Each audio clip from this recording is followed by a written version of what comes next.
गोपिका जीवनस्मरणं नमः पार्वतीपतये सद्गुरुस्वामिनः श्री आञ्जनेयस्वामिनः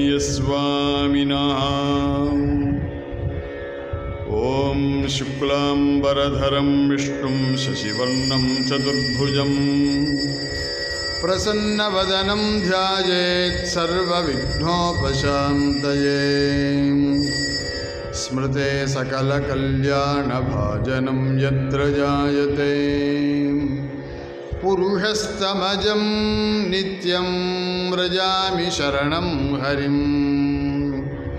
यः शिवो नामरूपाभ्यां या देवी सर्वमङ्गला तयोः संस्मरणात् पुंसां सर्वतो जयमङ्गलम् अमरीकबरीभारभ्रमरी मुखरीकृतं दूरीकरोतु दुरितं गौरीचरणपङ्कजम् दोर्भिर्युक्ता चतुर्भिस्फटिकमणिमयीमक्षमालां दधाना हस्ते नैकेन पद्मं सितमपि च शुकं पुस्तकं चापरेणा भासा कुन्देन्दुशङ्खस्फटिकमणिनिभाः भासमाना समाना सा मे वाग्देवतेयं निवसतु वदने सर्वदा सुप्रसन्ना कूजन्तं राम रामेति मधुरं मधुराक्षरम् आरुह्य कविताशाखां वन्दे वाल्मीकिकोकिलम् अञ्जनानन्दनं वीरं जानकीशोकनाशनं कपीशमक्षहन्तारं वन्दे लङ्काभयङ्करम् आञ्जनेयमतिपाटलाननं काञ्चनाद्रिकमनीयविग्रहम् पारिजाततरुमूलवासिनं भावयामि पवमाननन्दनम् यत्र यत्र रघुनाथकीर्तनं तत्र तत्र कृतमस्तकाञ्जलिम् बाष्पवारि परिपूर्णलोचनं मारुतिं नमत राक्षसान्तकम् वेदवेद्ये परे पुंसि जाते दशरथात्मजे वेदः प्राचेतसादासीत् साक्षात् रामायणात्मना वैदेही सहितं सुरद्रुमतले हैमे महामण्टपे मध्ये पुष्पकमासने मणिमये वीरासने सुस्थितम् अग्रे वाचयति प्रभञ्जनसुते तत्त्वं मुनिभ्यः परम् व्याख्यान्तं भरतादिभिः परिवृतं रामं भजे श्यामळम् ध्येयं सदा परिभवघ्नमभीष्टदोऽहम् तीर्थास्पदं शिवविरिञ्चिनुतं शरण्यं भृत्यार्तिहं प्रणतपालभवाब्धिबोधम् वन्दे महापुरुषते चरणारविन्दम् पीताम्बरं करविराजितशङ्खचक्रकौमोदकी सरसिजं करुणासमुद्रम् राधासहायमतिसुन्दरमन्दहासं वातालयेशमनिशं हृदि भावयामि मूकं करोति वाचालं पङ्गुं लङ्घयते गिरिं यत्कृपातमहं वन्दे परमानन्दमाधवम् नमस्ये पितरं पूज्यं सुब्रह्मण्यं महागुरुं श्रौते स्मार्ते जनिष्णातं दीक्षितं साधुपूजितं लक्ष्मीनारायणं वन्दे ब्रह्मदं श्रीपितामहम् कर्मण्यञ्च वदान्यञ्च यायजूकं कृषीवलम् गुरुवायुपुराधीश कृपयामृतवर्षिणम् अनन्तगुणसम्पूर्णरामं गुरुमुपास्महे भक्तवात्सल्यजलधेः परमानन्दरूपिणः अस्मदाचार्यराजस्य प्रपन्नोऽस्मि पदाम्बुजम् त्र्यम्बकपुराधीशं गणाधिपसमन्वितम् गजारूढमहं वन्दे शास्तारं कुलदैवतम् बुद्ध्यर्बलं यशोधैर्यं निर्भयत्वमरोगता अजाड्यं वाक्पटुत्वं च हनूमत्स्मरणात् भवेत्। ओम श्री सीता लक्ष्मण भरत शत्रुघ्न हनुमत समेत श्री रामचंद्राय परब्रह्मणे नमः। सद्गुरु चरणारविंदाभ्यां नमः। वाग्देव्यै नमः। ओम हनुमते नमः। श्री हरये नमः। स्वस्त्यस्तु समस्त सन्मंगलानि सन्तु समस्तैश्वर्यप्राप्तिरस्तु। श्लोकैकदेशश्रवणपठनमात्रेण वक्तुश्च श्रोतॄणां धर्मादिनिखिलपुरुषार्थसिद्धिप्रदे समस्तकलिकल्मषापनोदनपटुतरेः श्रीमद् रामायणे बालकाण्डे अद्य वर्तमानकथाप्रसङ्गः। श्रीहरये नमः।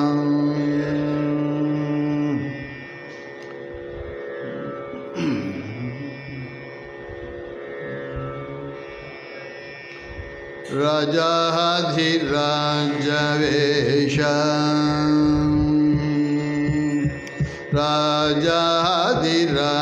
राजाधिराजवेश श्रीराम रमणीयकर सुभूषा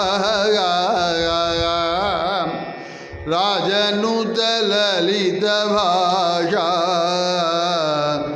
निगम संचार सुंदर शरीरा क्षीरसागर विहारा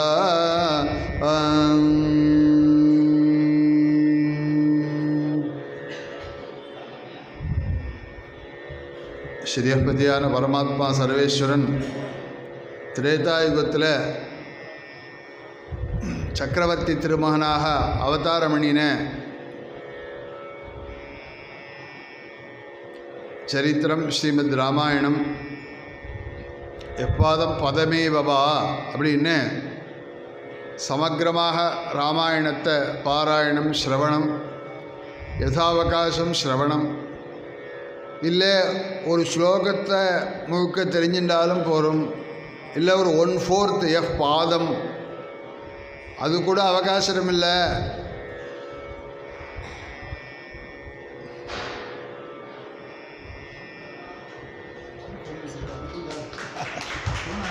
அவர் அது ரெக்கார்ட் பண்ணுறார்.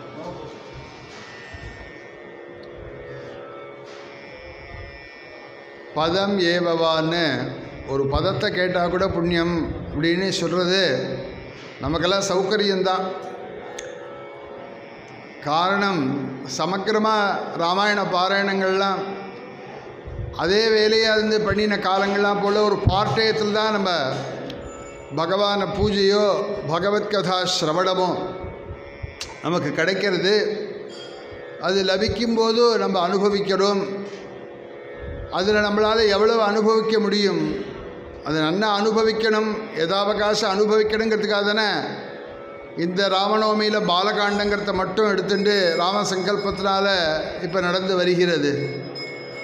பூர்வ சரித்திரத்தில் விஸ்வாமித்திரர் ராமலக்ஷ்மணால் அழிச்சின்னு வந்து யாகத்தை சம்ரக்ஷணம் பண்ணினால் ராட்சசாலாம் நிகிரகம் பண்ணி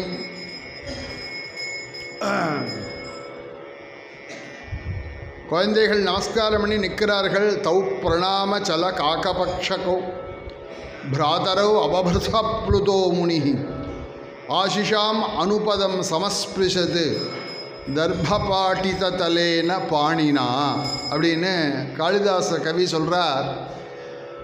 அவர்கள் பேட்டு விரேடி சொல்கிறாப்புல நமஸ்காரம் பண்ணினார்கள். தௌ பிரணாம சல காக்கபக்ஷகௌ.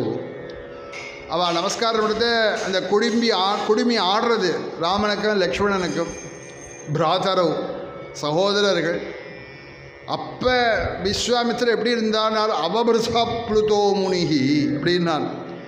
அப்போ தான் சுத்தியாகஸ்த முடிஞ்சு அவபிருதஸ்நானம் முடிஞ்சு வந்து உட்கார்ந்துட்டு இருக்கார். அவர் ஆசீர்வாதம் பண்ணினார். நீங்களாம் சௌக்கியமாக இருக்கணும், தீர்காயுசோடு இருக்கணும். ஆசிஷாம் ஆசீர்வாதம் பண்ணது போருன்னு தோணலையா விஸ்வாமித்திரருக்கு. ஏன் தோணலை அப்படின்னால் சில ஃபிகரை எட்ட இருந்து பார்க்கணுன்னு தோணும், சில ஃபிகரை பார்த்தா வாங்கலேன் கிட்டக்க வாங்கலேன் அப்படின்னு தோணும். அதுக்கு மேலே பிரிய பாத்திரமாக இருந்தேன் அப்படின்னால் என்ன செய்தின்னு தடவி கொடுத்து பேசுவார்கள். அந்த மாதிரியாக காளிதாசன் சொல்கிறார், இவர் மகரிஷி, எல்லா ஆசையும் விட்டவர். ராமலக்ஷ்மணால் நமஸ்காரம் பண்ணே ஆசீர்வாதம் பண்ணிவனே போருன்னு தோடல. இந்த குழந்தைய எப்படி சொண்டு கொடுத்து தடவி கொடுப்பாளே. ஆசிஷாம் அனுபதம் சமஸ்பிருஷது. உடனே கையால் தடவி கொடுத்தார் ராமலக்ஷ்மணால். அது எந்த கை அப்படின்னானவன் பொதுவாக ஜபிக்கிற கைன்னு சொல்லலாம், வேறு ஏதான ஹோமம் பண்ணுற கைன்னு சொல்லலாம், கைங்கரியம் பண்ணுற கைன்னு சொல்லலாம். ஆனால் அவர் ரிஷியாக இருக்கிறதுனால தர்பபாட்டித தலேன பாணினா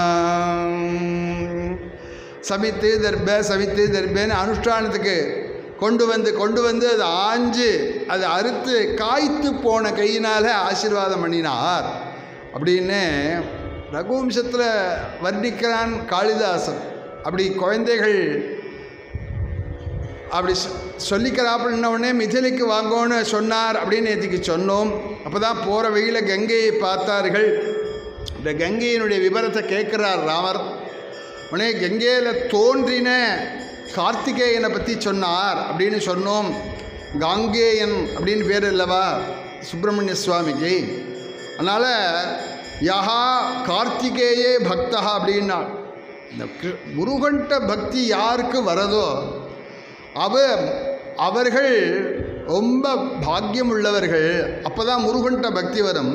பக்தஸ்டய கார்த்திகேயே ஹே காகுஸ்தா புவி மாணவா ஆயுஷ்மான். அவர்கள் தீர்காயுசோடு இருப்பார்கள். புத்திர பௌத்திரைஷ்ட ஸ்கந்தசாலோக்கியதாம் அப்படின்னு புள்ள பிறந்து பேரன் பிறந்து பார்த்து சகுடும்பமாக ஸ்கந்தகிரியில் போய் வசிப்பார்கள் அப்படின்னு சொன்ன அந்த கதை தான் நேற்றைய தினம் அனுபவித்தோம். அடுத்தபடியாக விஸ்வாமித்திரர் ராமலக்ஷ்மணர்களுக்கு கங்கை பூமிக்கு எப்படி வந்தாள் அப்படிங்கிற கதையை சொல்ல தொடங்குகிறார். இது சகரனுடைய சரித்திரத்திலேருந்து தொடர்றது இந்த கங்காவதரணம் அப்படிங்கிறது. இந்த சூரிய வம்சத்திலேயே சகரன்னு ஒரு ராஜா, அதை தான் சொல்கிறார் விஸ்வாமித்திரர். உங்கள் பாட்டாவுக்கும் பாட்டாப்பா ஒருத்தர் இருந்தார், சகரன்னு பெயர். கரம் என்றால் விஷம். வயிற்றில் அம்மா வயத்தில் இந்த குழந்தை இருந்தபோதே இந்த மாற்றாந்தாயினால் விஷம் வைக்கப்பட்டு சவண மகர்ஷியருடைய அனுகிரகத்தினால் அந்த விஷம் ஒன்றும் பாதிக்காமல் அந்த விஷத்தோடையே பிறந்தவன் அந்த குழந்தை. அதனால் கரேண சகவர்த்ததே இது சகரஹா அப்படின்னு விஷத்தோடு பிறந்தவன். அவன் ராஜகுமாரனாக யுவாவாக ஆனபோது அவனுக்கு 2 பேர் கல்யாணம் பண்ணி வச்சார். கேசினி சுமதின்னு 2 மனைவிகள். குழந்தைகள் வர வேண்டி 100 வருஷ காலம் தபஸ் இருந்தான். பிருகு மகரிஷி அனுகிரகம் பண்ணினார். அப்போ ஒரு மனைவிக்கு ஒரு குழந்தை ஏற்படும், அவனால் உன் வம்சம் விளங்கும். ஆனால் இன்னொரு மனைவிக்கு ஒரு கர்ப்பபிண்டம் ஏற்பட்டு அதிலேருந்து 60,000 குழந்தைகள் ஏற்படுவார்கள்.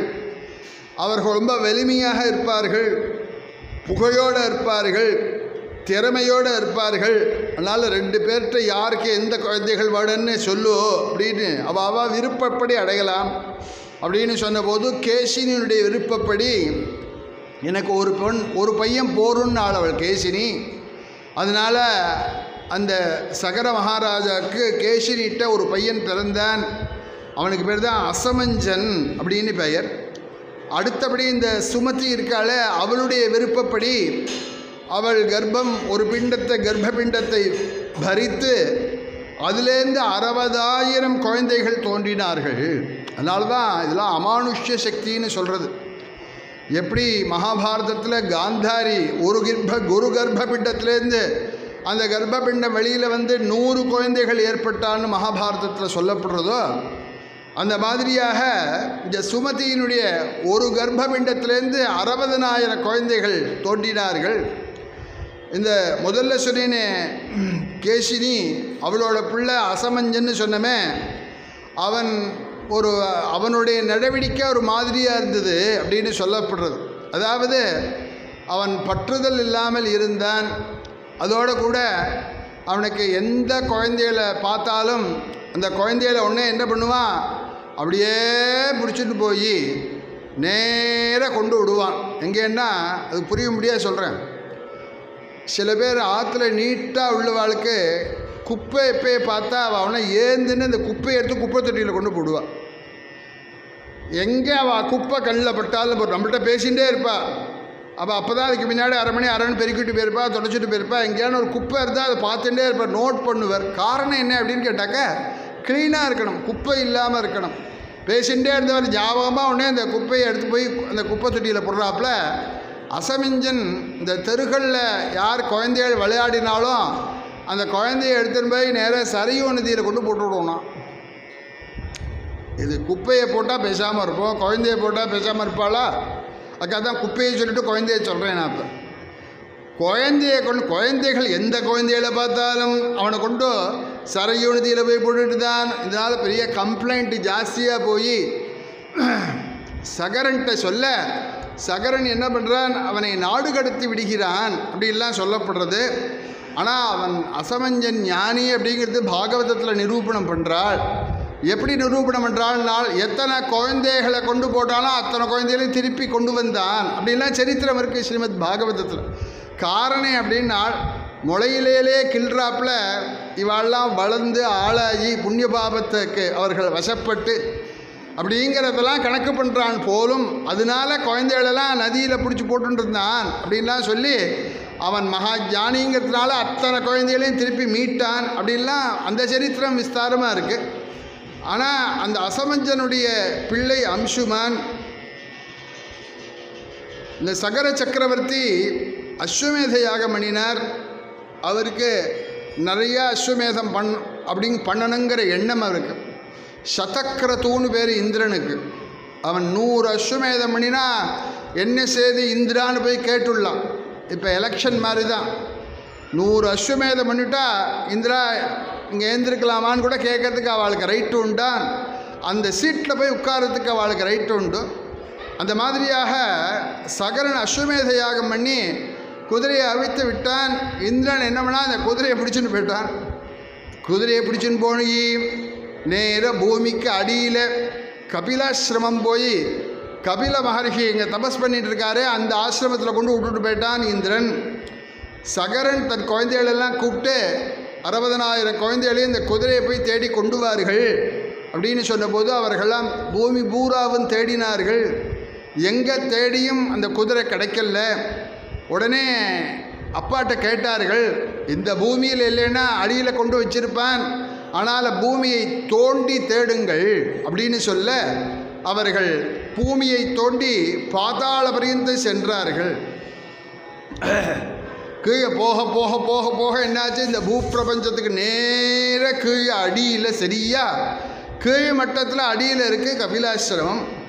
அங்கே போய் பார்த்தபோது அந்த குதிரை கல்லில் பட்டது. இந்த 60,000 பேரும் போயிருக்காங்க. 60,000 பேர் போய் அங்கே பார்க்குற சமயத்தில் கபில மகர்ஷி தபஸ் பண்ணிகிட்டு இருக்கார். அவருடைய ஆசிரமத்தில் மேய்ஞ்சின்னு இருக்கு இந்த குதிரை. இந்த குதிரையை பார்த்த உடனே குதிரையை கண்டுபிடிச்சிட்டோம் அப்படிங்கிற ஒரு சந்தோஷம். அதோட குதிரையை பிடிச்சிட்டு வந்திருக்கலாம். ஆனால் அவளுக்கு ஒரு தப்பான எண்ணம் தோணித்து, இந்த மகரிஷி தான் இங்கே கொண்டு வந்து வச்சிருக்கார் போல இருக்கு அப்படின்னு சொல்லி இவரையும் அரெஸ்ட் பண்ணி அழிச்சுன்னு போவோம் அப்படின்னு அவர்கிட்ட கிட்டக்க போனார்கள். அவரோ சமாதியில் இருந்தார். அவரை கைது பண்ணுறாப்புல கிட்டக்க போனோடனே அவர் சமாதியில் இருந்த கபிலர் சமாதி கலைஞ்சு கண்ணை திறந்து ஒரு ஹுங்காரம் பண்ணினார். அந்த 60,000 பேர்களும் எழுத்தாப்பில் 60,000 சாம்பல் முட்டுகளாக ஆகிவிட்டார்கள். ஒரு ஹுங்காரத்தில் ஒரு கடாட்சத்தில் அந்த 60,000 பேர் எரிந்து விட்டார்கள், சாம்ப முட்டுகளாக ஆகிவிட்டார்கள். நம்ம பரமாச்சாரியாளுடைய உபன்யாசங்கள்லாம் தெய்வத்தின் குரல் அப்படிங்கிற புஸ்தகத்தில் வந்திருக்கு. 7 வால்யமாக இருக்குது. ஒரு காலத்தில் பெரியவாளுடைய உபன்யாசங்கள்லாம் சின்னதாக கல்கியில் பிட்டாக வந்துன்னு இருந்தது. அப்புறம் ஆச்சாரியாளுடைய உபன்யாசங்கள்னு இப்படி செலக்ட் பண்ணி புஸ்தகமாக வந்துன்னு இருந்தது. அதுக்கப்புறம் பெரியவா இருக்கிற ஜீவதிசையிலேயே ரா கணபதி அப்படிங்கிறவர் பெரியவாளுடைய உபன்யாசங்களை கேட்டு அவர் எழுதினார். எப்படி மகாபாரதத்தை வியாசாச்சாரியால் சொல்லி கேட்டு கணபதி எழுதினாரோ அந்த மாதிரியாக ரா கணபதி அப்படிங்கிறவர் அந்த உபன்யாசங்கள்லாம் கேட்டு ஆடியோ ரெக்கார்டிங், அந்த காலத்தில் ஸ்பூல் டைப்பில் உள்ள ரெக்கார்டிங், அதிலெல்லாம் ரொம்ப சிரமப்பட்டு கேட்டு எழுதி முதல் பாகம் பிரிண்ட் ஆகி முதல் புஸ்தகத்தை பரமாச்சாரியால் இருக்கிறதுலே பெரியவாள்கிட்ட கொண்டு வச்சாராம். உடனே பெரியவா என்ன அப்படின்னு கேட்டால் தெய்வத்தின் குரல் அப்படிங்கிற புஸ்தகம் அப்படின்னு சொன்னார். உடனே பெரியவா தெய்வத்தின் குரல்னால் என்ன கேட்டார். அதில் பெரியவாளுடைய உபன்யாசங்கள்லாம் அது அவரே கட்டுரையாக எழுதியிருக்கோம், பெரியவா சொன்னதெல்லாம் கேட்டு அப்படின்னு. உடனே பெரியவா எடுத்து இப்படி பிரித்து பார்த்துட்டோ உடனே கொடுத்துட்டார், புஸ்தகத்தை எடுத்து கொடுத்துட்டார். பெரியவா தொட்டு கொடுத்ததுனால என்னாச்சு அப்படின்னு கேட்டாக்க,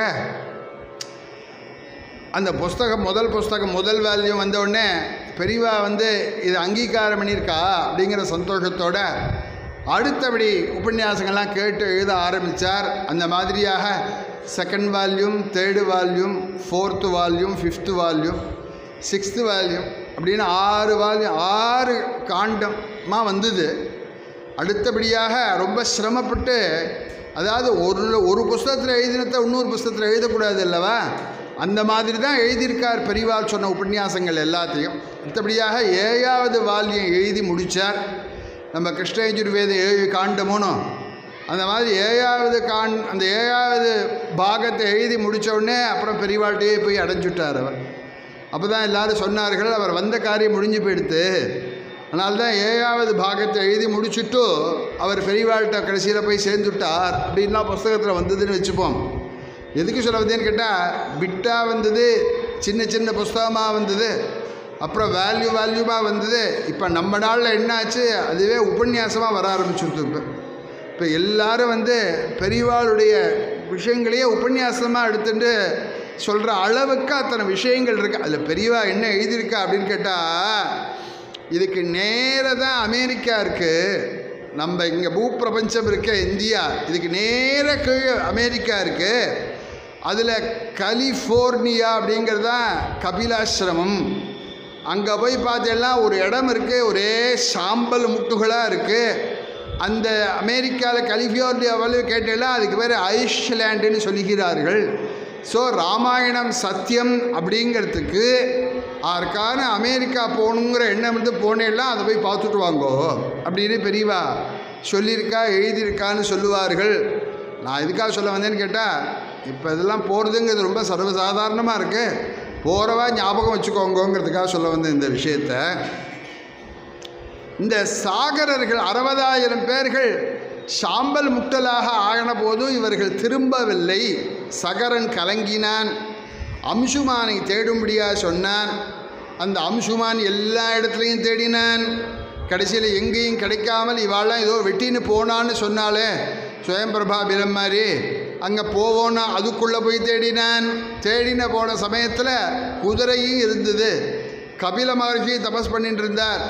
எய்த்தாப்பில் 60,000 சாம்பல் முட்டுகள்லாம் இருந்தது. பார்த்தான், ரொம்ப வருத்தப்பட்டான். அடாடா, ஒரே சமயத்துலேயே அப்படி எல்லாருக்கும் ஆகணும் கோவிட் ஆட்டமா, இந்த மாதிரியாக ஒரே 60,000 பேர் சாம்பு முட்டுகளாக இருக்காளே அப்படின்னு ரொம்ப வருத்தப்பட்டுண்டு அவரை நமஸ்காரம் பண்ணி, குதிரையை எடுத்துன்னு போகிறேன்னா தாராளமாக அழிச்சுன்னு போப்பா அப்படின்னு கபில மகரிஷி சொல்ல குதிரையோடு திரும்பி வரான். வர சமயத்தில் கருட பகவானை சந்திக்கிறான். கருடனோட சகோதரி தான் சுமதி, அவளோட பிள்ளைகள் தான் இந்த 60,000 பெயர்கள். அப்போ தான் கருட பகவான் சொன்னார், அப்பா இந்த 60,000 பேர்களும் கரையேற வேண்டும் என்றால் இவளுக்கு காரியம் பண்ணி முடிக்கிறதுங்கிறது இப்போதைக்கு சாத்தியமில்லை. ஏன்னா ஒருத்தருக்கு ஒரு காரியம் பண்ணுறதுக்கே மினிமம் 12 நாள் வேணும். சுபஸ்வீகாரம் பண்ணுறீங்களோ பண்ணலையோ 12 நாள் பண்ணி ஆகணும். அதுக்கப்புறம் மாசாந்திரம் பண்ணக்கூடிய சோத கும்பம் மாசிக்கங்கள்லாம் இருக்குது. 60,000 பேரை யார் நினச்சி பார்க்குறது? அதனால் எப்படி ஒரே தடவையாக அவர்கள்லாம் போனாலோ அதே மாதிரியாக ஒரே காரியத்தில் அவள்லாம் உத்தாரணத்தை அடைய வேண்டும். அதுக்கு என்ன பண்ணணும் அப்படின்னு கேட்டான் அம்சுமான். தேவலோகத்தில் ஓடுகிறாள் தேவ நதியான கங்கை.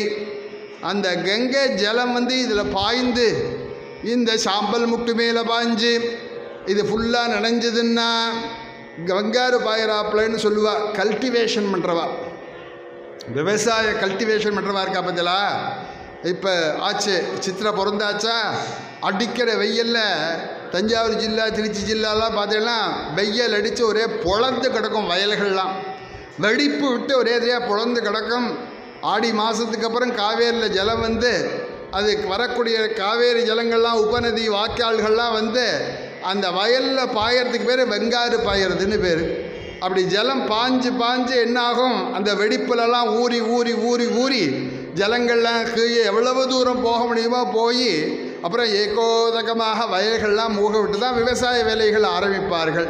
அந்த மாதிரியாக இந்த 60,000 முட்டுகள்லேயே இந்த ஜலம் பாஞ்சாப்தான் இவர்களாம் கரையேறுவார்கள் அப்படின்னு கருட பகவான் இவளுடைய கரையேற்றத்தை சொன்னார்.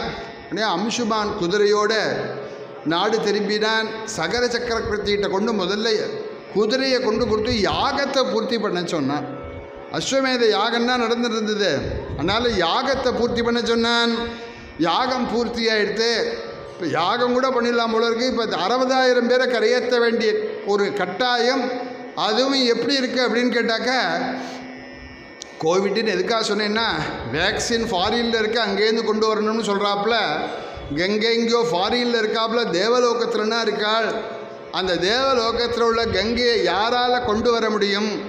தபஸ் பண்ணி எதான வழி உண்டாகுமா அப்படின்னு பார்ப்போன்னு சொல்லி முதல்ல சகர சக்கரவர்த்தி தபஸ் பண்ணினார் கங்கை வரணும் அப்படின்னு. எத்தனை காலம் நாள்? 30,000 வருஷம் தபஸ் பண்ணினார். ஒரு வருஷம் 2 வருஷம் இல்லை, 30,000 வருஷம் தபஸ் பண்ணினார். கடைசியில் ஒன்றுமே தெரியல. 30,000 வருஷம் ஆச்சே தவிர கங்கை வரத்துக்கூடிய வழி எதுவுமே தெரியல.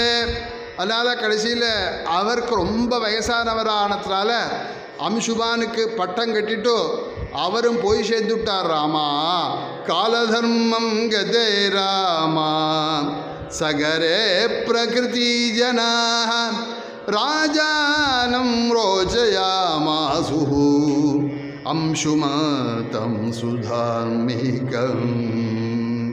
எல்லாருமா சேர்ந்து அம்சுமானுக்கு பட்டாபிஷேகம் பண்ணார்கள். அம்சுமான் பட்டம் ஏற்றான். அவனுக்கும் ஒரு குழந்தை பிறந்தது, திலீபன்னு. அவன் என்ன பண்ணினான்? அம்சுமான், எங்கள் அப்பா செஞ்சு முடிக்காத காரியத்தை நான் செஞ்சு முடிக்க வேண்டாமா? அதுதானே நான் எங்கள் அப்பாவுக்கு செய்ய வேண்டிய ஒரு கடமை.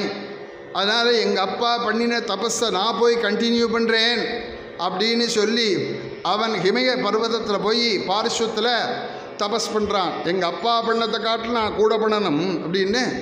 அவள் அப்பா 30,000 வருஷம் தபஸ் பண்ணால் இப்போ அம்சுமான் 32,000 வருஷம் தபஸ் பண்ணினான். 32,000 வருஷம் தபஸ் பண்ணி பயன் இல்லாமல் போய் ஒன்றுமே பயன் இல்லைன்னா என்ன, ஒன்றும் தெரியல. தபஸு தான் ஆயிருக்கே தவிர வழி என்னன்னு ஒன்றுமே தெரியாமல் அவனும் காலகதியை அடைந்து விட்டான் அம்சுமான். அடுத்தபடியாக அம்சுமானுடைய பிள்ளை திலீபன் பட்டம் ஏற்று அவனுக்கு பகீரதன் அப்படின்னு ஒரு பிள்ளை. அவன் என்ன பண்ணான்? திலீபன் பகீரதன்ட்ட போய் ராஜ்யத்தை ஒப்படைச்சிட்டோ அவன் தபஸுக்கு போனான். அவனுக்கு தெரியும் அப்பா 32,000 வருஷம், தாத்தா 30,000 வருஷம் தபஸ் பண்ணார், இதுக்கு குறைச்சல் இல்லாமல் பண்ணணும் அப்படின்னு போய் தபஸ் பண்ணுறான். திலீபன் 34,000 வருஷம் தபஸ் பண்ண. அப்படியே இருக்குது ராமாயணத்தில் பார்க்கணும். இவெல்லாம் ராமாயணம் பூரா கிட்டத்தட்ட பைஹார்ட்டாக உள்ளவா. அதுக்காக டீட்டெயிலாக சொல்லிட்டு வரேன். 30, 32, 34 அப்படின்னு 34,000 வருஷங்கள் தபஸ் பண்ணினான் திலீபன்.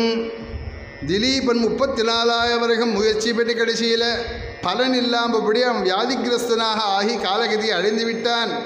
இந்திரலோகம் கதோ ராமா ஸ்வார்ஜிதேனைவ கர்மணா ராஜ்யே பகீரதம் புத்ரோ அபிகிச்ச நரர்கபம். பகீரதனுக்கு பட்டம் கட்டிட்டோ அவனும் போய் சேர்ந்துட்டான் திலீபனும். திலீபனுடைய பிள்ளை பகீரதன் பட்டம் ஏற்றான். அவன் இப்போ முயற்சி பண்ணுகிறான். என்ன முயற்சி அப்படின்னா அவனுக்கு இன்னும் குழந்தையெல்லாம் பிறக்கல. ஆனாலும் என்ன பண்ணினான், மந்திரிகள்கிட்டலாம் கூப்பிட்டான், நீங்களாம் நல்ல எக்ஸ்பீரியன்ஸ் உள்ளவர்கள், அதனால் நீங்களாம் ராஜ்யத்தை கவனிங்கள், கங்கையை கொண்டு வந்துட்டு நான் அப்புறம் பார்க்குறேன் பாக்கி காரியத்தை அப்படின்னு சொல்லிட்டும் பகீரதன் இமயமலையில் போய் அடிவாரத்தில் கோகர்ணம்ங்கிற இடத்துல 4 பக்கத்துலேயும் நெருப்பை மூட்டி பஞ்சாக்னி மத்தியத்தில் மெல்ல ஜூன் மாத வெயிலில் மேலே அக்னி சூரியன் அக்னி மாதிரி பிரகாசிக்க 4 பக்கத்தில் நெருப்பை மூட்டி நடுப்பில் நின்றுண்டு கையை மேலே தூக்கிண்டு ஒத்த காலோட தபஸ் பண்ணுறான் பகீரதஸ்து ராஜர்ஜி தார்மிகோ ரகுநந்தனா மந்திரிஷ்வாதாய தத்ராஜ்யம் கங்காவதரணீரதஹ சதபோ தீர்க்கமாதிஷ்டதி கோகர்ணே ரகுநந்தனா ஊர்த்வபாஹு பஞ்சதபாஹ மாசாஹாரோ ஜிதேந்திரியாய.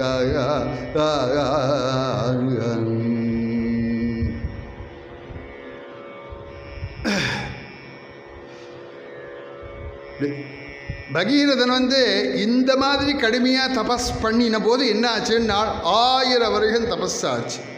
ஒரு 1000 வருஷம் தபஸ் ஆன உடனேயுமே என்ன ஆச்சுனால் பிரம்மா பிரசன்னமாயிட்டார். பிரம்மாவானவர் பிரசன்னமாயிட்டார். எப்படி பிரசன்னமானார் அப்படின்னா, பொதுவாக நம்ம செய்கிறது எல்லாமே நம்ம குழந்தைகளுக்கு தானே சொல்லுங்கள். நம்ம பண்ணக்கூடிய புண்ணியமோ பாப்பமோ சொத்தோ எல்லாம் குழந்தைகள்கிட்ட தானே போய் சேர்றது சொல்லுங்கள்.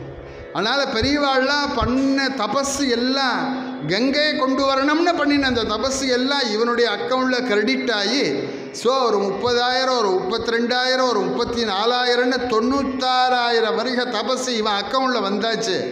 அதனால என்னன்னா ஃபினிஷ் பண்ணால் போகிறோம்னு ஒரு 1000 வருஷ தபஸ்லேயே பிரம்மா பிரசன்னமாகி என்ன வேணும் அப்படின்னு கேட்டார்.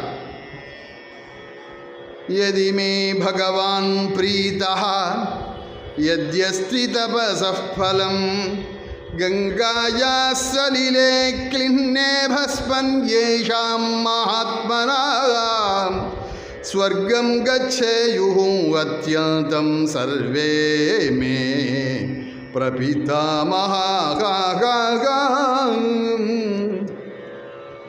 சுவாமி எனக்கு வேற ஒன்றும் வேண்டாம் சுவாமி, கங்கை வரணும். உங்கள் லோகத்தில் ஓடக்கூடிய கங்கை இந்த லோகத்துக்கு இல்லை, பாதாள லோக பரியந்த அவள் ஓட வேண்டும். அந்த கங்கையினுடைய ஜலம் பட்டு 60,000 சாம்பல் முட்டு இருக்க, அந்த சாம்பல் முட்டு பூராவும் கங்கையில் கரையணும். அப்போ அந்த 60,000 சாம்பல் முட்டாக ஆன என்னுடைய பிரபிதாமகாதிகள்லாம் கரையேற வேண்டும். ஸ்வர்க்கம் கச்சேயு அத்யந்தம் சர்வே மே பிரபிதாமஹா. கதையில் நம்ம தெரிஞ்சிக்க வேண்டிய விஷயங்கள்லாம் நிறைய இருக்குது.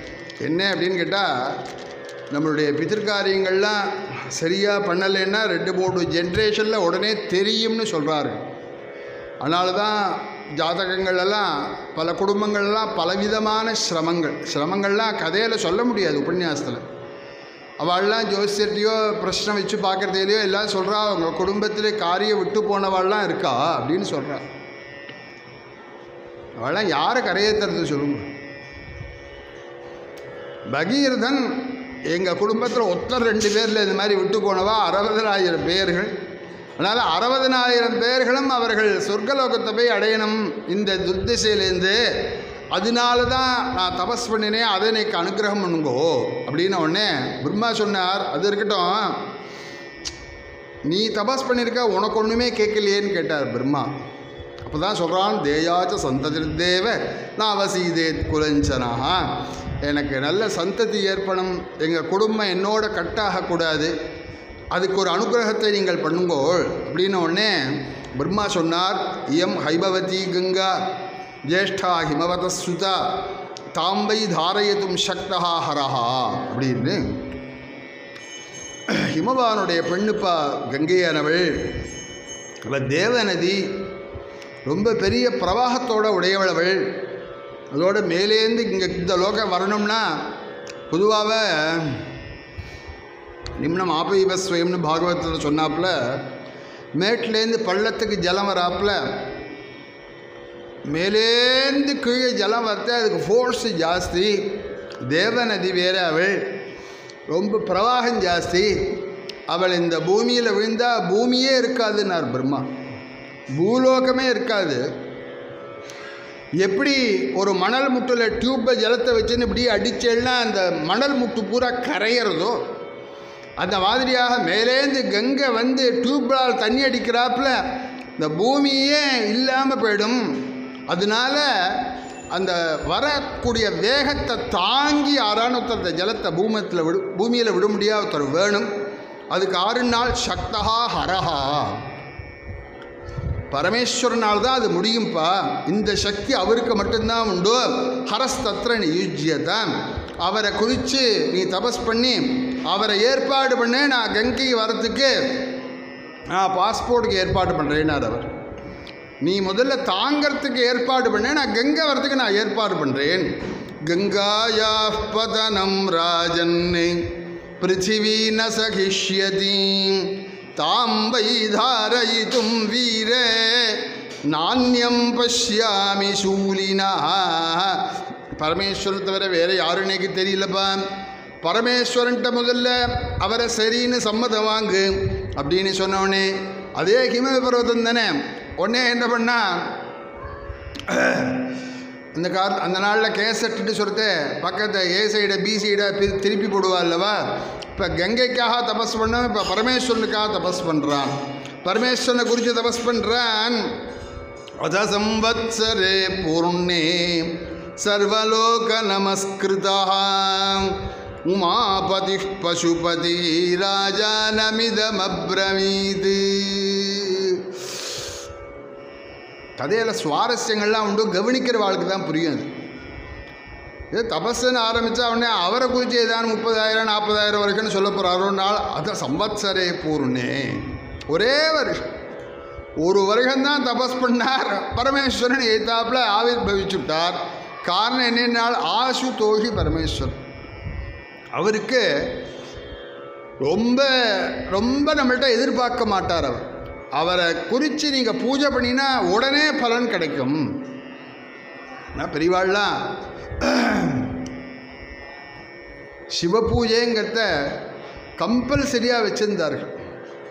இந்த பாத்தில் ரிஷி பஞ்சமி பூஜைன்னு பண்ணி வைப்பாடலாம். இந்த சப்த ரிஷிகளை பூஜை பண்ணுறது. தீர்த்தபாதேப்யோ நம பாதவு பூஜையாமி அப்படின்னு அர்ச்சனை 7 ரிஷிகளுக்கு சேர்த்து அர்ச்சனை வரும்.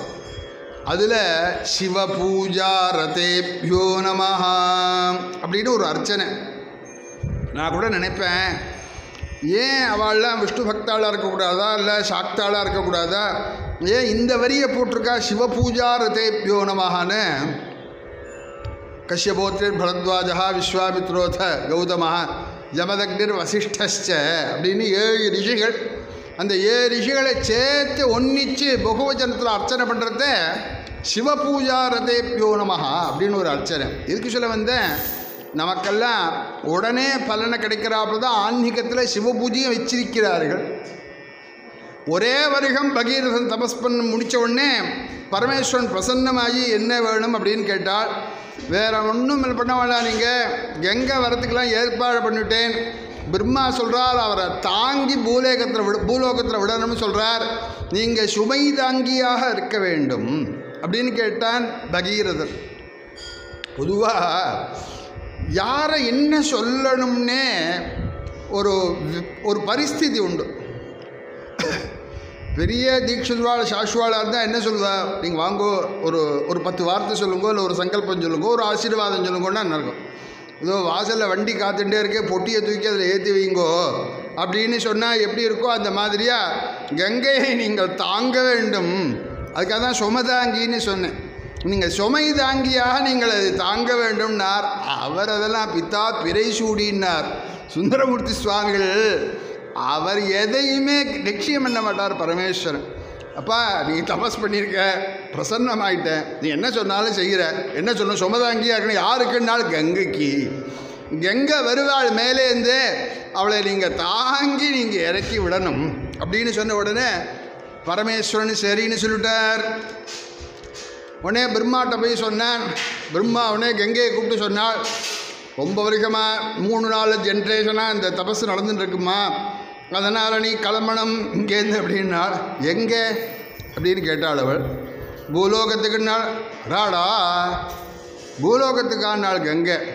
ஏன்னு கேட்டால், உபமானம் ஒன்று சொல்கிறேன். நம்ம மேற்கு மாம்பலத்தில் எல்லையம்மன் கோவில் தெருன்னு ஒன்று இருக்குது. வந்தவாளுக்கெல்லாம் தெரியும். அங்கே நமக்கு வேண்டிய ஒருத்தர் இருக்கார். அவருடைய குழந்தைகள்லாம் சிங்கப்பூரில் இருக்கா. அவளுக்கெல்லாம் குழந்தைகள்லாம் ஏற்பட்டுடுத்து. அந்த குழந்தைகள்லாம் அழிச்சுட்டு எப்பயாண்டு 2 வருஷத்துக்கு 3 வருஷத்துக்கு ஒரு இந்தியாவுக்கு வருவா இல்லவா, அந்த மாதிரியாக அந்த குழந்தைகளை அழிச்சுன்னு இந்தியாவுக்கு வரோம் அப்படின்னோடனே அந்த குழந்தைகள்லாம் என்ன சொல்லுவான், வரமாட்டேன் அப்படின்னு சொல்லுவான். ஏன்னு கேட்டால், வெளியூர் அழிச்சுன்னு போகிறேன்னா இங்கே யூஎஸ் அழிச்சுன்னு போய் யூகே அழிச்சுன்னு போயோன்னு நினச்சேன். இன்னைக்கு மெட்ராஸுக்கு ஆயிடுச்சுன்னு போகிற வெறும் டர்ட்டி, வெறும் மெட்ராஸுக்கு ஆயிடுச்சுன்னு போகிறேன், மெட்ராஸுக்கு வரமாட்டேன் அப்படின்னு அந்த குழந்தையெல்லாம் சொல்கிறதுன்னு அவர் எங்கிட்ட வந்து சொல்கிறார். என் பேரம் பேத்திகள்லாம் மெட்ராஸுக்கு வரேன்னா குழந்தையெல்லாம் வரமாட்டேங்கிறது, இது அழுக்கு, மெட்ராஸ் வரமாட்டேன், யூகே வேணா அழிச்சுன்னு போக வரேன், யூஎஸ் வேணா அழிச்சுன்னு போக வரேன்னு சொல்கிறா. ஏன் அப்படி சொல்கிறான்னு நினச்சேன். கங்கையே சொல்லியிருக்கா, பூலோகம் வல்லேன்னாள் கங்கை.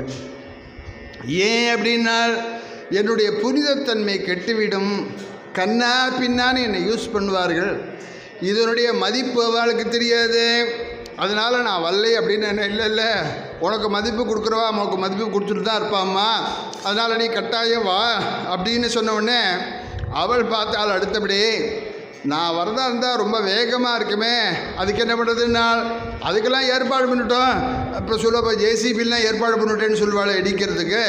அந்த மாதிரி அதுக்கெல்லாம் ஏற்பாடு பண்ணியாச்சு, நீங்கள் வாங்கோ அப்படின்னால். யாருன்னு கேட்டால் பரமேஸ்வரன். பரமேஸ்வரன் உங்களை தாங்கி விடுறேன் அப்படின்னு சொல்லிட்டாள். அப்படின்னோடனே கங்கைக்கு ஒரு இருமாப்பு ஏற்பட்டதான்.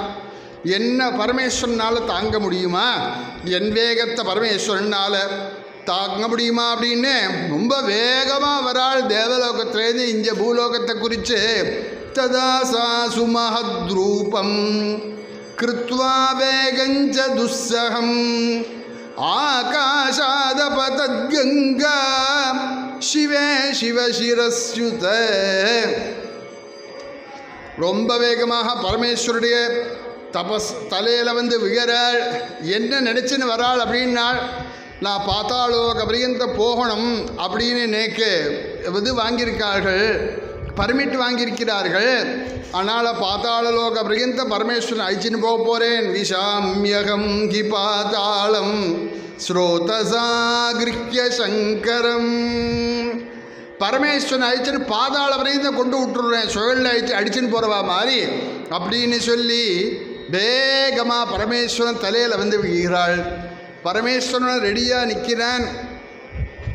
பார்த்தீங்கன்னா இடுப்பில் கையை வச்சுண்டு ஜடையை விரிச்சுண்டு பரமேஸ்வரன் ஆகாசத்துலேருந்து வரக்கூடிய கங்கையை அப்படியே கண்ணுனால் மேலே பார்த்துண்டு இப்படி நிற்க, ஒரு பக்கம் கையை கூப்பிண்டு பகீரதன் நிற்கிற, இன்னொரு பக்கம் பார்வதியானவள் அப்படியே வேடிக்கை பார்க்க. இப்படி எழுதியிருக்கார் ரவிவர்மா ஒரு பிக்சர். ரவிவர்மா பிக்சர் இந்த மாதிரி ஒன்று இருக்குது. யாராவது கேட்டெல்லாம் நான் இதில் அனுப்புகிறேன், வாட்ஸ்அப்பில் வேணா. இந்த மாதிரியாக இடுப்பில் கையை வச்சுட்டு இப்படி தலையை விரிச்சுட்டு பரமேஸ்வரன் நிற்க, வேகமாக பரமேஸ்வரனை சுழலில் அடிச்சுட்டு பாதாளம் கொண்டு போகிறேன் அப்படின்னு அவள் வர. கஸ்யாவலேபனம் ஜாத்வா குருத்தஸ்து பகவான் ஹரஹா. சர்வஜனாக இருக்கிறதுனால அவளுடைய எண்ணமும் பரமேஸ்வரனுக்கு தெரிகிறது. அதனால் பரமேஸ்வரனுக்கு கொஞ்சம் கோபம் ஏற்பட்டது. என்ன நினைச்சார்? முதல்ல தாங்கி விடுவோம்னு நினைச்சார் பரமேஸ்வரன். பரமேஸ்வரனையே சுழலில் அடிச்சுன்னு போகிறோம், அப்படி வரப்போகிறோங்கிற எண்ணத்தோட வரவளை பார்த்தால் இவளை வெளியில் விட்டாலே சரியாக வராது அப்படின்னு பரமேஸ்வரன் கொஞ்சம் கோபம் ஏற்பட்டு என்ன பண்ணினார்னால், சாதஸ்மின் பதிதா புண்ணியா புண்ணியே ருத்ரஸ்ய மூர்தனி ஹிமவத் பிரதிமே ராம ஜடாமண்டல கஹ்வரே சா கதஞ்சின்மகிம் கந்தும் நாசக்னோத்யத்னமாஸ்திதா தத்ரைவாபப்ரமத்தேவி சம்பத்சர கணான் பகூனி.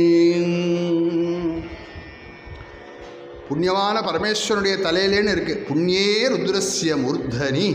பரமேஸ்வரனுடைய பவித்திரமான அந்த புண்ணியப்பிரதமான அந்த தலையில் வந்து விழுந்தாள். அந்த ஜடைக்குள்ளே போனால் என்ன ஆச்சு அப்படின்னு கேட்டால், எல்லாருமே பார்க்குறான். தேவலோகத்திலேருந்தே எல்லாருமே வந்து பார்க்குறார்கள். ஏன்னா பரமேஸ்வரன் தாங்கி தேவலோக கங்கை முதல்ல பூலோகத்தில் பிரவகிக்க போகிறதுன்னு எல்லாரும் வேடிக்கை பார்க்குறதுக்காக வந்திருக்கார்கள். இந்தா என்ன ஆச்சுன்னு கேட்டால், இந்த சம்மர் வந்தால் இந்த போர்வெல் பார்த்தீங்களா, இந்த வாட்டர்லாம் சரியாக வராது. மோட்டாரை போட்டுட்டு நல்லா அனுபவிச்சதை சொல்லுவேன். 8 மாடி 10 மாடிக்கு மேலே நின்றுட்டு மோட்டரை போட்டுருக்கே ஜலம் வந்திருக்கா, ஜலம் வருதான்னு கேட்டால் மேலே ஏறி பார்த்துட்டு ஜலமே வெள்ளையேம்பா. இந்த டைரக்ட் வாட்டர்னு கீழே பிடிக்கிறதுக்கு ஒரு டேப் ஒன்று இருக்கும், அதை திறந்து பார்த்தேன்னா ஜலம் வரும். இங்கே திறந்தால் வரும், அந்த 14 மாடிக்கு மேலே ஜலம் ஏறாது சில சமயம். அந்த மாதிரியாக அவ்வளோ வேகமாக வரக்கூடிய அந்த கங்கையினுடைய பிரவாகம் இருக்க எல்லாம் பரமேஸ்வருடைய ஜடைக்குள்ளே போகிறதே தவிர ஒரு டிராப்பு ஜலம் கூட வெளியில் வரல.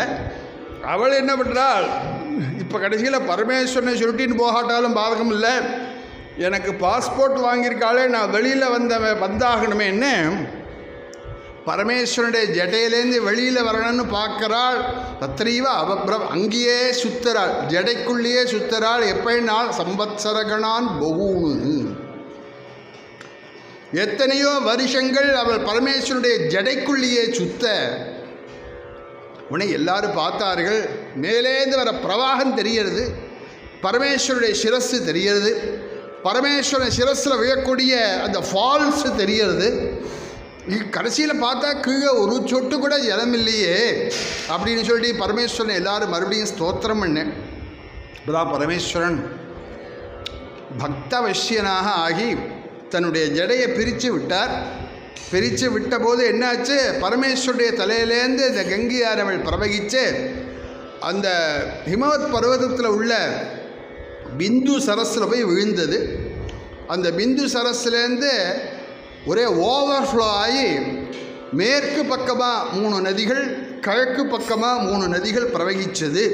சுச்சக்ஷுஸு, சீதா, சிந்து அப்படிங்கிற 3 நதிகள் மேற்கு திசையில் ஓடித்து.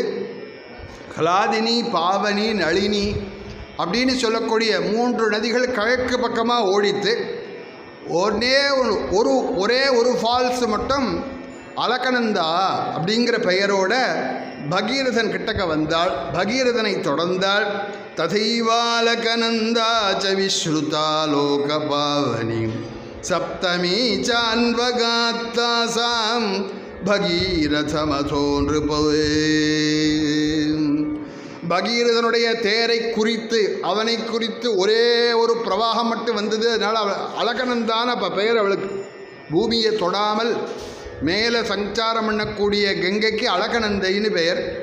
உடனே அந்த நதியை பார்த்தார்கள் தேவர்களாக ஆச்சரியப்பட்டார்கள். ஏன்னா இது கர்மபூமி, புண்ணிய பூமி, தேவபூமி.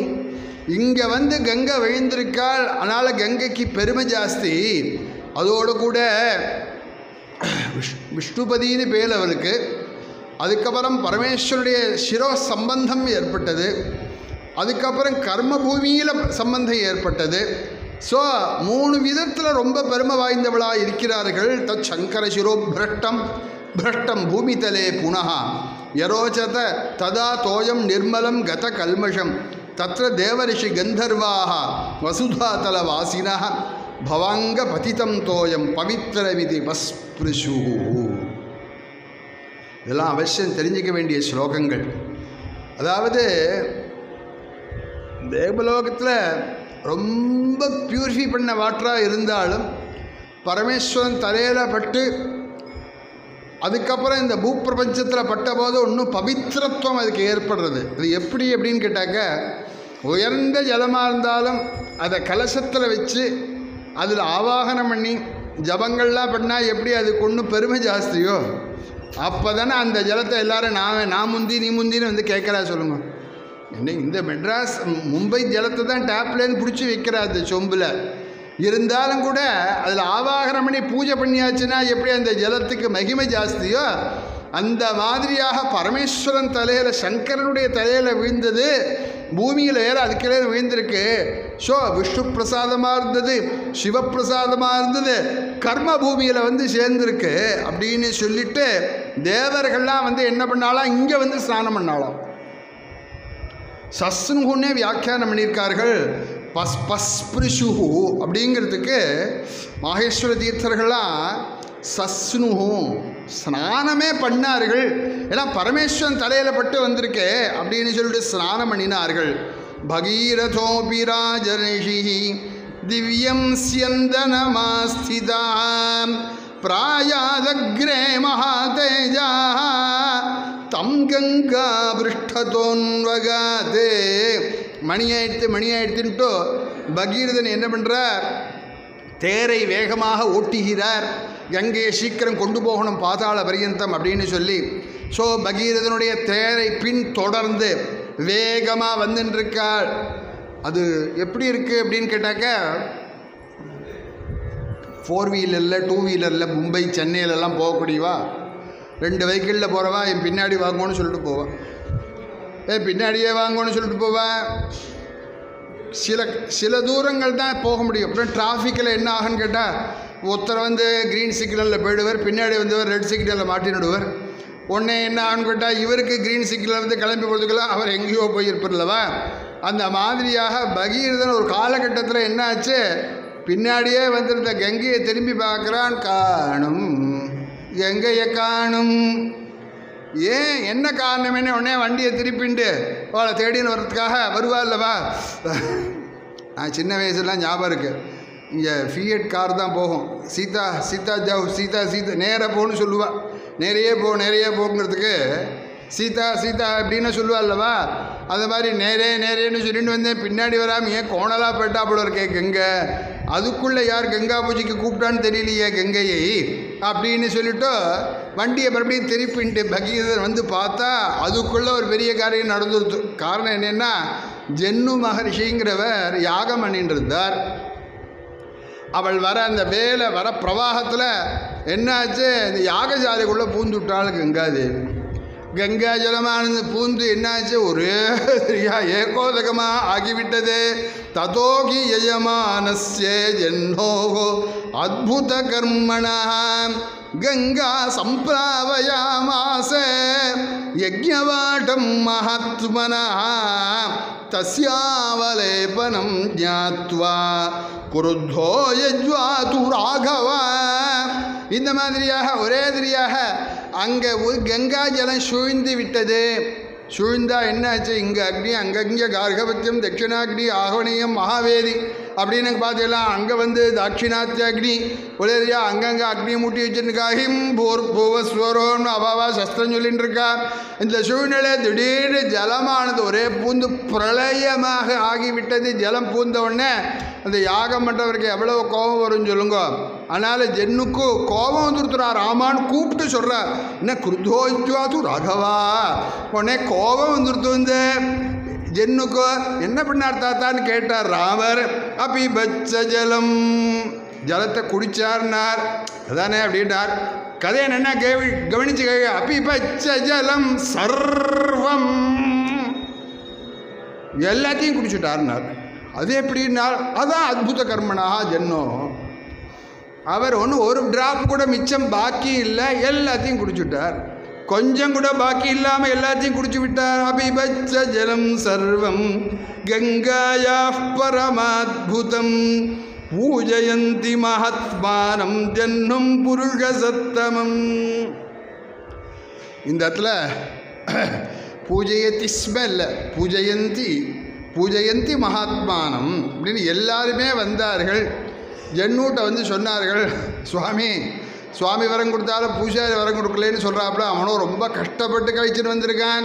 நீ என்னமோ சர்வ சாதாரணமாக காசிலேருந்து வரவா கொண்டு வந்த கேனை எடுத்துன்னு போகிறாப்புல நீங்கள் மட்டும் அத்தனையும் குடிச்சுட்டீரே சுவாமி, நீங்கள் ஏதான அனுகிரகம் பண்ணணும். என்ன விஷயம்னால் இல்லை பெரிய பிதிர்மேதத்துக்காக அரிசின்னு போயிட்டு இருக்காமோ, அதனால் நீங்கள் சீக்கிரம் விட்டாகணும் அப்படின்னு சொன்னார்.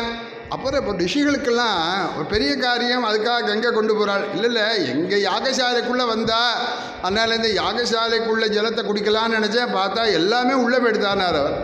ஓஹோ, எல்லாமே வயதுக்குள்ளே போயிடுதா அப்படின்னு சொல்லி ததஸ்துஷ்டோ மகா தேஜா ஸ்ரோத்ராபியாமஸ்ருஜத் புனः. பொதுவாக நம்மளுடைய சரீரத்துக்குள்ளே போனது வெளியில் வந்தால் அது அசுச்சி. அது எந்த வழியாக வந்தாலும் சரிதான். மேலாக வந்தால் வாமிட்டுன்னு சொல்கிறோம், கீழாக வந்தால் 1 பாத்ரூம் 2 பாத்ரூம்னு சொல்கிறோமே தவிர, உடம்புலேருந்து வெளியில் வந்தால் அது அசுச்சி தானே. இவருக்குள்ளே போனத்தை இவர் யோஜனை பண்ணினார், நான் எப்படி விடுறது, இதை மேலால் விடுறதா கீழாக விடுறதா அப்படின்லாம் யோஜனை பண்ணிவிட்டு அது கூட பவித்திரத்துவத்தை நம்ம நாசம் பண்ணக்கூடாது அப்படின்னு சொல்லிட்டு மேலாலையும் விடாமல் கீழாலையும் விடாமல் சைடால் விட்டாராம். வலது காது வழியாக விட்டார். புற்றா சில ஆற்றுல பார்த்தீங்கன்னா மேலே போகக்கூடிய அந்த இது இருக்குது பாருங்க, கொழா, அது பிச்சுன்னு அடிக்கும். அந்த மாதிரியாக ஜென்னு மகரிக்கு நிற்கிறார். காதுலேருந்து கொழா பிச்சுன்னு ஜலம் அடிக்கிறாப்புல அடிக்கிறது. காதுலேருந்து கங்கையானது ஜென்னோஹோ அத்புத கர்மனா, அவருடைய காதுலேருந்து ஸ்ரோத்ராபியாம் அஸ்ருஜத் புனः. அதனால அவளுடைய பெண்ணாக ஆகிவிட்டார். அந்த ஜென்னூருடைய பெண்ணாக அவள் ஆகிவிட்டாள். அதனால் ஜாஹ்னவி புரோச்சியதே ஜாஹ்னவி தீச்ச. சிஷ்டாச்சாரங்களில் நமக்கெல்லாம் என்ன பண்ணினாலும் ஆச்சமனம் பண்ணணும்னு சொல்லியிருக்காள். காலமினா ஆச்சமனம் பண்ணணும், போஜனம் பண்ணால் ஆச்சமனம் பண்ணணும், எல்லாத்துக்கும் ஆச்சமனம் சொல்லியிருக்காள். ஆச்சமனம் அப்படின்னா அதுக்கு எப்போதும் தீர்த்த பாத்திரம் இருக்கணும், தீர்த்தம் இருக்கணும், கொட்டாமல் இருக்கணும், யாரும் தொடாமல் இருக்கணும். இத்தனைலாம் இருக்கு. தீர்த்த பாத்திரம் கொண்டு வரல, பக்கத்துலேயும் தீர்த்த பாத்திரம் இல்லை. அப்போ என்ன பண்ணுறதுன்னா ஸ்ரோத்ராச்சமனம்னு சொல்லியிருக்காள். காதை தொட்டு ஓம் ஓம்னு சொன்னால் ஆச்சமனம் பண்ண. அதுக்காக அவனே நாளையிலேருந்து அதையே ஆரம்பிச்சிடாதீங்க. தீர்த்த பாத்திரம் இல்லை, ஜலம் இல்லை அப்படின்னா காதை தொட்டு இல்லாக்க என்ன ஆகும்னா அது ஸ்ரோத்ராச்சமனம் ஆகும்னு சொல்லப்பட்டிருக்கு. தஸ்மாத் ஜன்சுதா கங்கா புரோச்சியதே ஜாஹ்னவீதிச்சா அத தத் பஸ்மனாம் ராசிம் கங்கா சலிலம் உத்தரம் பிளாவயன் பூதபாப்மானஹா ஸ்வர்க்கம் பிராப்தா ரகுத்தமா.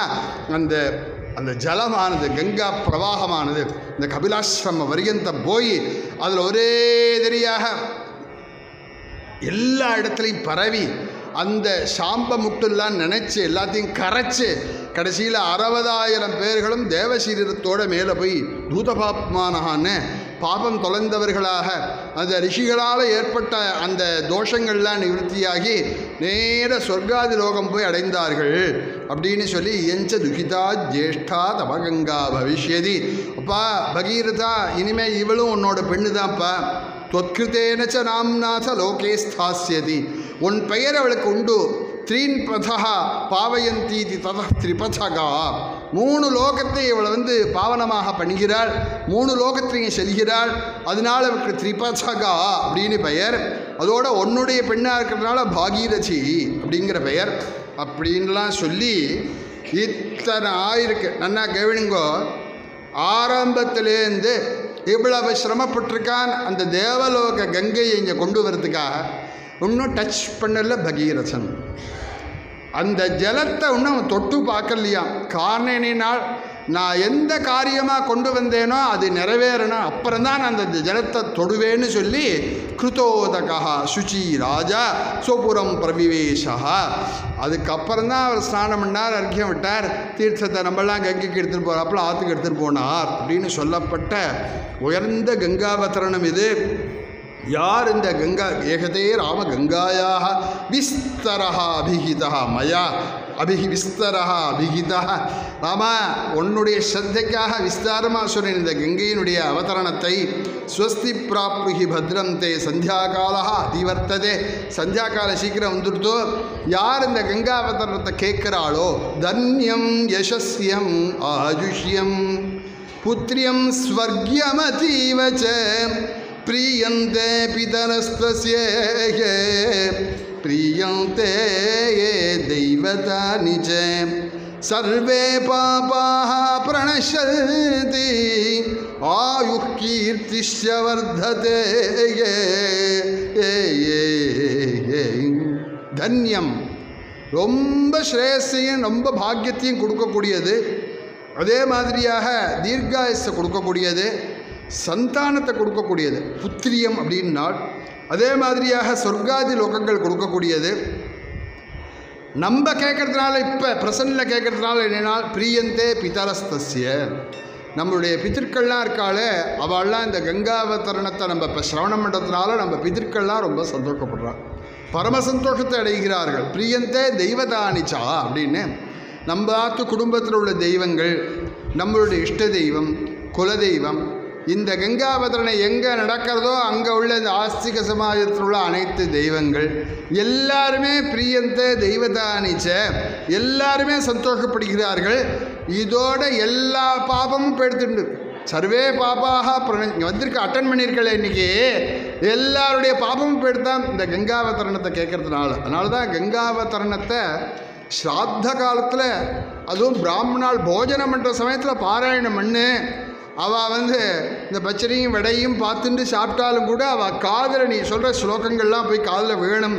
அப்போ தான் அவங்க பித்திருக்கள்லாம் சந்தோஷத்தை அடைவார்கள் அப்படின்னு உயர்ந்த சரித்திரம் இந்த பாலகாண்டத்திலே இந்த கங்காவதரணம் அப்படிங்கிறது. ஏன் இந்த ஸ்பெசிஃபிக்காக இதை கொஞ்சம் விஸ்தாரமாக சொன்னோம் அப்படின்னு கேட்டாக்கா, எல்லா ராத்திலையும் சாத்தாதிகள்லாம் நடக்கிறது. ஆனால் ஒரு அபிஸ்ரமம் சொல்கிறது கூட யாரையும் கூப்பிட முடியாத ஒரு சூழ்நிலையில் இருக்கும். கதையில் எல்லாம் கேட்குறோம், சந்தோஷமாக தான் இருக்குது. ஆனால் அது மாதிரிலாம் ஸ்ராத்தத்தடிக்கு எல்லாம் ஒர்க் அவுட் ஆகலை. ஏன்னா அந்த மாமி பிராமணா சாத்தம் ஒழுங்காக நடந்தால் போகிறோன்னு இருக்கே தவிர ஆறு கங்காவதரணத்தையும் பாராயணம் பண்ணி அவர் காதில் எப்படி விழ வைக்கிறது சொல்லுங்க. இப்போ எதுக்கு சொல்ல வந்தேன்னு கேட்டால் அந்த குறையெல்லாம் நிவர்த்தி ஆகிடுது. இப்போ இன்றைக்கி யார் கேட்டாலோ எல்லாருக்கும் அவாத்து பித்திருக்கள்லாம் சந்தோஷத்தை ரொம்ப சந்தோஷம். தாவத் புஷ்கரபர்ணேச்சோ பிவந்தி பிதரா அமிர்தம் அப்படின்றாள். தாமரை இலையில் அமிர்தத்தை வச்சுன்னு சாப்பிட்றார்கள் பித்திருக்கள்னு சொல்லப்பட்டிருக்கு. நிர்கதா விஷ்ணுபாதாப்ஜாது தேன விஷ்ணுபதி ஸ்மிருதா. மகாவிஷ்ணுனுடைய பாதத்திலேருந்து அவள் பிரவகிச்சதுனால அவளுக்கு விஷ்ணுபதி என்று பேர். காம் கதா இது தத்தோ கங்கா நாம தஸ்யா பபூவக அப்படின்னு இந்த பூமியை நோக்கி அவள் வந்ததுனால இதுக்கு பேர் கோன்னு பேர் இந்த பூமிக்கே. அதனால் காம்கதா இங்கே வந்ததுனால அவளுக்கு கங்கா அப்படின்னு சொல்லி ஆதாவாதி பிதாமஹஸ்ய நியம வியாபார பத்ரே ஜலௌயே பஷ்டாத்பன்னகஜாயினா பகவதः பாதூதகம் பாவனம் பூயः சம்புஜடா விபூஷணமணி ஜன்ஹோர்மஹர்ஷேரியோ கன்யாகல்மஷநாசினி பகவதி பாகீரதி ரிஷ்யதே. கங்காயா தரிசனம் புண்ணியம் கங்காயாம் அவகாகனௌயே கங்காதீரநிவாசஸ்ய கங்காநாம ஜபார்ச்சனௌயே நாமகோத்ரம் சமுச்சாரிய யோ தத்யாதி ஸ்ராத்தமத்ர வை ஸ்வர்கம் கச்சந்தி பிதரக தஸ்ய பாதகினோபிவா அப்படின்னு கங்கையுடைய மகாத்மத்தை இவ்வளவு சொல்லப்பட்டிருக்கு. ஜெகநாத கவி அப்படிங்கிறவர் கங்கா தீரம் வந்தார். கங்கையில் எல்லாரும் கங்கை கங்கை கங்கைன்னு ஸ்நானம் பண்ணிட்டு போகிறத பார்த்தார் அவர். அதை கங்கையில் ஸ்நானம் பண்ணி வெளியில் வரவால் தான் பார்த்த உடனே கங்கையை கூப்பிட்டு சொன்னார், அம்மா கங்கே உங்கள்கிட்ட என்னென்ன இருக்குன்னே எனக்கு புரியலையேடி, 2 கண்ணோட ஸ்நானம் பண்ணுறவாள்லாம் ஒரு முக்கி வெளியில் வரதே 3 கண்ணோட வெளியில் வராளே அம்மா கங்கை, நீ எத்தனை கண்ணு வச்சுட்டு இருக்கேன்னு கேட்டார் அவர். கத்யக்ஷீணி கரோடய கதி கதி த்வீபி த்வீபானாம் த்வசஹ காகோலாஹ் கதி பன்னகாஹ் கதி சுதாதாம்னஸ்ச கண்டாஹ் கதி. 2 கண்ணோட உள்ளவாளா 3 கண்ணோட வெளியில் வராளே ஒரு முக்கி உடனே, அதோட கூட கரோடய கதி ஸ்நானம் பண்ணவாளா பிரம்ம கபாலத்தோட வெளியில் வராளே அம்மா, நீ எத்தனை பிரம்ம கபாலம் வச்சுட்டு இருக்க. கதி த்வீபி த்வீபானாம் துவச்சாக அவ 4 முழமோ 8 முழமோ 9 முழமோ ஸ்நானம் பண்ணவாள்லாம் யானத்தோலோட வெளியில் வராளே அம்மா, நீ எத்தனை இது மாதிரி வச்சுட்டு இருக்க யானத்தோலை. காகோலாஹதி அவள் ஸ்நானம் பண்ணவாள்லாம் வெறுங்கண்டத்தோடு ஸ்நானம் பண்ணவாள்லாம் வெளியில் வந்து பார்த்தா கழுத்தில் விஷத்தோடு நீலகண்டனா வெளியில் வராளே அம்மா, நீ எத்தனை sample packet Meera sample packet மாதிரி விஷம் வச்சுட்டு இருக்க. காகோலாஹதி பன்னகாஹதி எல்லாம் வந்து புஜங்க பூஷணனா வெளியில் வராள எல்லாரும், எத்தனை பாம்பு வச்சுட்டு இருக்க. சுதாதாம்னஸ்ச கண்டாஹதி ஸ்நானம் பண்ணவா எல்லாரும் சந்திரசேகரனா வெளியில் வராளே அம்மா, அது எப்படின்னு தெரியலையே. அதோட கூட கங்கை உங்ககிட்ட நீ எத்தனை வச்சுட்டு இருக்க ஒன்று மாதிரி. இன்னும் சொல்லப்போனா கிஞ்ச துவஞ்சகதி, ஏன்னா ஸ்நானம் பண்ணவாள கங்காதரனா வெளியில் கங்கையை வச்சுன்னு வராளே அம்மா, நீ உன்கிட்ட உன்ன மாதிரி எத்தனை பேரை வச்சுட்டு இருக்க. கிஞ்ச துவஞ்சகதி திலோக ஜனனி தொத்வாரி பூரோதரே மஜ்ஜ ஜந்து கதம்பகம் சமுதய தேகைக்கமாது ஆதாயத்துன்னு ஸ்லோகத்தினுடைய பாவம் என்னென்னால், கங்கையை மூழ்கினவாள்லாம் பரமேஸ்வரனா வெளியில் வராள் அப்படின்னு சொல்லப்பட்ட கங்கா மகாத்மியம் யதாவகாசம் அனுபவித்தோம்.